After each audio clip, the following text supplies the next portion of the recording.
Let's get right into it. Today we're unpacking a highly dense 110-verse ancient text to reveal four deeply cinematic stories about power, wealth, and the great unknown. This is Surah Al-Kahf, also widely known as the Cave. In this explainer, we're aiming to create a completely covered summary that really highlights the high visual and cinematic quality of these epic narratives. Because what we're looking at today isn't just a dry historical text, it honestly reads like a high-stakes movie script. We're talking sudden time jumps, devastating environmental twists, intense procedural mysteries, and massive geopolitical action. So let's set the stage, the foundational premise that literally anchors all four of these parable states. We made what is upon the earth an ornament for it, to test them as to which of them is best in conduct. It's an incredibly striking concept when you think about it. The text is basically telling us up front that the physical world, right, all its glitter, its wealth, its power, it's merely a beautifully designed test of character. Everything we are about to see is simply a prop on this massive stage. And this brilliantly sets up the real challenge for us. I want you to think about your own life for a second. With all our modern anxieties, our relentless drive for success, our everyday materialism, how would you actually fare if everything around you was stripped away and revealed to be a temporary illusion? How would you pass the ultimate test of the present life? Keep that question rolling in the back of your mind as we step into our very first story. Parable 1, The Sleepers in the Cave. Let's dive in. The opening scene here is just pure tension. You have a group of young men fleeing a society that demanded total conformity to worshiping other gods. So they completely retreat from the world. Along with their dog, which the text vividly describes as just stretching its paws across the threshold, they take refuge in the absolute pitch-black shadows of a cave. Cut off from everything they've ever known, they pray for just one thing: divine mercy and the guidance to bring some ease to their desperate situation. And here is where the story takes a wildly surreal time jump. So step 1, the youths take shelter. Step 2, the text says God literally sealed their ears in the cave and they fall into a deep sleep. Step 3, they eventually wake up. They look around, ask each other how long they've been out, and they figure, maybe a day or part of a day. So they cautiously send one of their guys into the city with some old coins to buy food, absolutely terrified of being discovered and stoned by their oppressors. But step 4, they are discovered. Except the oppressive society they were hiding from, it's completely, utterly gone. 309. That is the exact number of years the text states they were asleep in that cave. 300 years plus 9. Just let that sink in for a second. While they were sleeping, the sun veered away from them to the right at dawn and to the left at sunset. Entire generations lived and died. Massive empires rose and fell. The world outside completely transformed, and their terrifying oppressors literally became dust in the wind, all while these youths experienced what felt like a quick afternoon nap. This parable concludes with a really powerful verse. The people of the new city started arguing over the exact number of the sleepers. Were there 3 of them? 5? 7? But the text completely shuts down that kind of trivial speculation. It points out that ultimate knowledge of time and of the unseen belongs entirely to the divine. The youth survive not because of their own cleverness or power, but because of a force operating on a scale of time they couldn't possibly comprehend. All right, moving on to Parable 2, The Arrogant Garden Owner. If the first story was about the mystery of time, this one is a razor-sharp critique of material wealth. The setup is a striking juxtaposition between two guys. One is granted 2 massive, absolutely flawless gardens: vines, palm trees, crops, a flowing river, the whole shebang.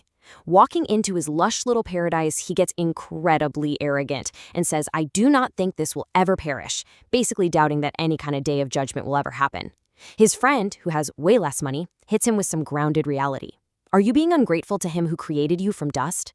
It's a timeless mirror, right? Reflecting our own false sense of invincibility whenever we get a little taste of worldly success. Bam! The cinematic twist drops. In an instant, total ruin closes in on the crops. The man's eternal paradise is entirely wiped out. The text paints this vivid, almost tragic picture of the guy just standing there wringing his hands over everything he had invested, staring blankly at his fallen, broken trellises. All his manpower, all his overflowing bank accounts couldn't protect him for a second. He is left utterly helpless. To really drive the so what home, the text gives us this unforgettable ecological metaphor to define the present life. It says life is like water sent down from the sky. The plants absorb it, they bloom, they look incredibly beautiful for a moment, but inevitably they dry up, turn yellow, and just become scattered debris blown away by the wind. Wealth, kids, status, they're just temporary adornments. Only virtuous deeds actually last. It's a hugely sobering reminder of how fleeting the things we chase every day truly are. Now we shift gears completely for Parable 3, Moses and the Unseen Wisdom. This one plays out like a tense procedural mystery where human logic is pushed to its absolute limits. The setup is fascinating. You have Moses, a major prophet, traveling to the junction of two rivers, looking for a very specific servant. This servant has been given special, unseen knowledge directly from God. Moses begs to tag along and learn from him. But the servant lays down a strict, almost impossible ground rule. Moses must not ask questions about anything he sees until the servant decides to explain it. Moses promises absolute patience, and so the journey begins. What happens next are three incredibly shocking, frankly bizarre actions that push Moses right past his breaking point. Step 1. They catch a ride on a boat with some poor folks, and the servant deliberately tears a hole in the bottom of it. Moses loses it. Are you trying to drown these people? Step 2. They cross paths with a young boy, and the servant kills him. Moses is absolutely horrified. You just killed a pure soul? Step 3. They walk into a town that totally refuses to give them any food or hospitality, but the servant spends hours repairing a collapsing wall for them completely for free. Moses, totally exhausted and fed up, is like, you could have at least charged them for the labor. And with that third strike, the servant turns to him and says, this is the parting between you and me. But here is the massive reveal, perfectly illustrating the core lesson of this chapter. The servant finally explains the hidden divine logic behind every single crazy event. That boat, it was damaged because there was a tyrant king just up ahead seizing every functional ship by force. Tearing a hole in it actually saved the poor sailor's livelihood. The boy? His future was guaranteed to be one of extreme oppression and disbelief, and removing him spared his righteous parents, paving the way for a purer, more merciful child. And that wall in the awful town? Beneath it was a hidden treasure that rightfully belonged to two local orphan boys. Fixing the wall ensured their inheritance stayed buried until they were old enough to claim it. So, what does this all mean for us? It shows that what looked to Moses, and honestly to us, like senseless tragedy and unfairness, was in reality profound surgical mercy. Human perspective is so incredibly limited. We only ever see a tiny fraction of the puzzle. Divine wisdom operates completely beyond what is immediately visible to us. It hits right at the heart of that universal human anxiety. Why do bad things happen? Well, because the full story is completely unseen. All right, for our fourth and final story, Parable 4, Zulkarnain and the Wall. We are scaling all the way up from personal, moral lessons to a grand, epic narrative of global geopolitical power.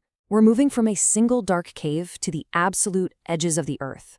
Zulkarnain is a leader who has been granted immense resources and power by God, and he systematically maps out three great geographic conquests. First, he travels west to the setting sun, finding it setting in a murky spring, and encounters a civilization that he chooses to judge with pure justice, punishing the corrupt and rewarding the good. Second, he travels east to where the sun rises, finding a totally vulnerable people with zero shelter.